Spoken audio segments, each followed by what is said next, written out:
Hannah the Suburban Witch here.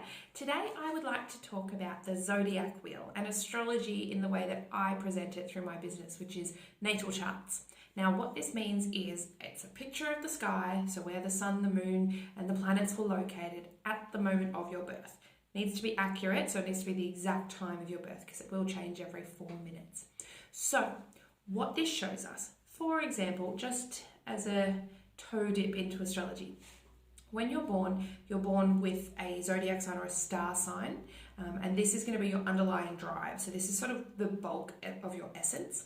And what this is the location of the sun in the ecliptic on the horizon. So just to backtrack a little bit, way before we knew anything about where the Earth stood in the solar system, we used to think the sun revolved around us. Obviously that's not the case now, but where they brought the zodiac and the astrology, all of that from, was basically the location of the sun as you view it from standing on Earth. And so they've basically sectioned it all off, and that's when you see the astrology wheel. It's got all these little wedges, and there are 12 zodiac signs all the way around it, starting with Aries, going all the way through and finishing with Pisces. It's your typical zodiac wheel. So you might be born with your sun in Aries, for example. So that means generally that you're born probably in either late March, early April. And what that's going to say is your underlying drive and how you show up as a person is probably going to be quite motivated, high energy, fiery, that sort of thing.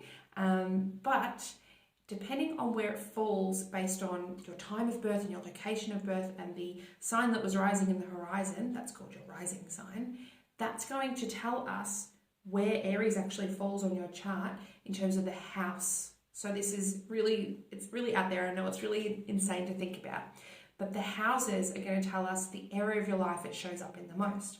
So for me, I have a sun in Virgo. So that means I'm a Virgo. I was born in Virgo season. Virgo, all of the star signs will last for about 30 days, approximately a month, but they're not the standard calendar months. They're like in between. All right, so 30 days, anyone born in that time is going to be a Virgo. But every 4 minutes, that degree is going to change a little bit. So there's going to be over approximately 2-hour time difference. Anyone born on the same day even can have a totally different rising sign. And that means a totally different house of their life to show up in. So basically, the area of my life, I've got Virgo in the 9th house. 9th house is all about exploration, learning, going out into the big wide world, learning all the things and then bringing it back to share with everyone. So it's a very studious but then teaching sort of vibe. It's actually the house governed by Sagittarius. So it's got this really Sagittarius vibe. So what you can say is that I am a Virgo. I am practical, down to earth, very good at planning and organization and tidying, those sorts of things, and really good at refining. The essence of Virgo is all about refinement, so getting rid of the things that are not necessary and focusing on what is. That's why they have a critical eye and they're good at picking out mistakes and spelling errors and that sort of thing. So that's the essence of the zodiac. But this shows up in my 9th house. So my underlying drive is all about learning information, filtering out all the crap that no one needs to know about, and just giving you the raw details of what you actually need to know to serve you best and to help you live your best life. And knowing that about myself and knowing that's the way that I do it and the area of life that it shows up has helped me so much. It's helped me go, oh my gosh, this is what I'm meant to do. This forms part of who I am. Now, most of us know our star sign. We know where the sun was when we were born. But things like your moon sign and your rising sign just add this absolute depth into your personality and who you are as a person. And I actually, when I first did my own astrology report and looked at what makes me me, I actually cried. And I'm not a big one for crying, but it was like seeing myself for the first time. And it was like being heard, even though it was just me doing the hearing, finally being heard and oh my gosh, that is me. So if you get a report and it doesn't quite resonate, usually that means you've got your birth time slightly off. So it might be in a different area of life that it's showing up, or something might be one across. And we can sometimes backtrack and figure that out. But if you want to get a report and have this feeling of, understanding yourself, you need to find out your exact birth time. So check your birth certificate, depending on your country, or that little card that the hospital writes on and says, born at this time and this weight and this blah, blah, blah. Or if you're looking for your children, because I do kids astrology reports as well, usually it's whatever you posted up on Instagram saying they arrived at this time. So back to your moon sign. Your moon sign is going to talk about your emotional landscape. So this is what you need to feel emotionally fulfilled and how you express your emotions. And when you learn about the higher and lower vibes of each sign as well, that can give you a lot of depth in that area, and also the house that it shows up in. So for example, again, I'll use myself. I'm a Scorpio moon. So what that means is very intense emotions.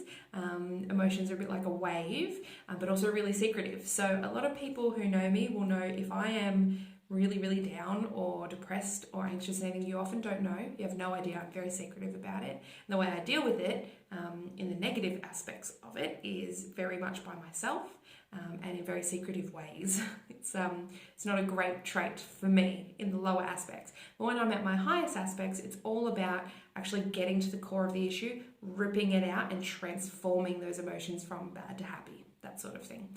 But this shows up in my 10th house, and 10th house is your career. So my emotions are actually linked to my career. So my emotional happiness and well-being, if I don't have a career or something that I'm working towards in terms of my career and higher calling, I feel absolutely lost. And this was so evident after the birth of my first child, where I didn't have a job to go to. I was on maternity leave, and we were in the process of husband getting in the Air Force and going across Australia. And suddenly my career that I'd been planning for however many years was absolutely not possible. I could not actually physically do that and move around the country. So it was like my whole world fell apart. I didn't have my identity. That was such a core part of who I was and my emotional well-being. And this also showed up in my high school years when everyone's saying, what do you want to be when you're older? And I said, I have no idea. And that gave me such severe anxiety and this feeling of not knowing that was all tied in. Now I look at it and go, oh my gosh, no wonder. That's because my moon's in my 10th house. Like, it just sounds so out there, but it really, really resonates. And then you look at your rising sign. That's always going to show up in your first house. That's your appearance. That's where you show up in the world. And that's who you are seen as in your everyday encounters, and mine's in Aquarius. So that just told me more what I'm supposed to do in the world, how I'm supposed to do it, and the types of careers I'd be good at. And when you look at all three, you can sort of mold them together and find this really beautiful blend of, oh my gosh, this is who I am, this is what I'm supposed to do, this is my true calling, this is how I get there. And it can just be a really, really nice time to sort of go, oh, I know who I am now. It's this beautiful feeling. And I just understand myself on such a deeper level. And the more I learn about astrology, the more things make sense as well.